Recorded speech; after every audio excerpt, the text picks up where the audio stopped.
Imam Khomeini was very astute politically and very socially aware of the oppression of this world. Not just the oppression that took place in Iran, but the oppression that took place throughout the world, the oppression that took place in South Africa, the oppression that took place in America.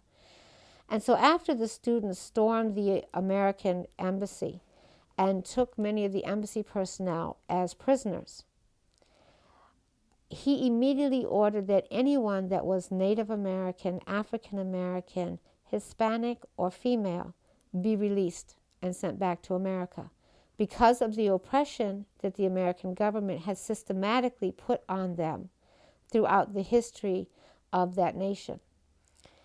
And over here in America, when that happened, of course, the news would be, they would interview different people that were Hispanic or African American, and they would only show you the interviews were like, well, no, we stand 100% with America, blah, blah, blah, blah, blah. They didn't show the effect that it really had on people.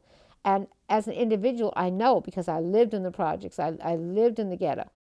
His movement in doing that had a supreme impact on individuals because they realized that all of their struggles and all the oppression that they went through on a daily basis, that somebody else outside of this country knew about it and cared and recognized it and gave it legitimacy. So there was a demonstration a few months later in Washington, D.C. At this point, I lived up in New York, in Brooklyn. And we all came down for the demonstration. It was huge. It was filled up Lafayette Park. We were all women, children, strollers, brothers. We were all sitting there in salat lines getting ready to pray our Dhuhr prayer. Everyone was peaceful, quiet. They had called the adhan. We were waiting for the iqamah. And all of a sudden, the police just descended on us with their batons, beating us on the head, horses from the back. So as you got up to try to leave, the horses and the police from the back crashed in on you, running over you. So you were trapped, and people were grabbing babies, even babies that weren't their own. Like I had 3 kids. Fortunately, I was around people that I knew, and they grabbed some of my kids. I grabbed one, they grabbed one. We all tried to avoid the horses and the battalions and everything else. So there was this very bloody demonstration. Very bloody. Many people were hospitalized. 203 or 206, something like that. People were arrested. And this took place during Ramadan. They went on a hunger strike immediately, and some of the brothers and sisters stayed, and they had a hunger strike outside Congress and outside the White House for them to be released because there was no reason for them to hold them. They hadn't even charged them with anything.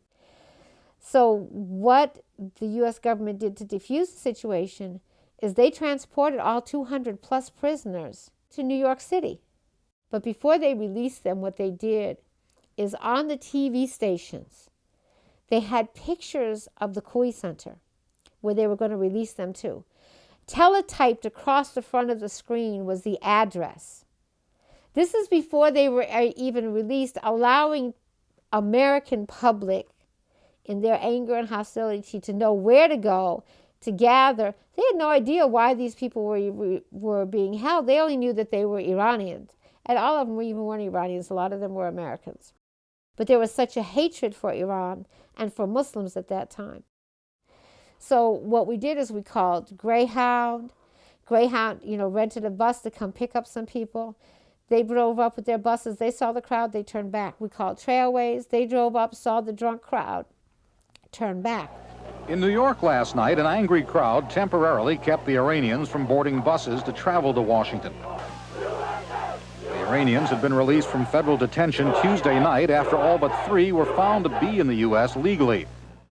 So then we started calling them masjids, because in New York City, there's like masjids on almost every corner in certain areas, of Manhattan and Brooklyn. They were all too busy with their Taraweeh prayers to come help their Muslim brothers out.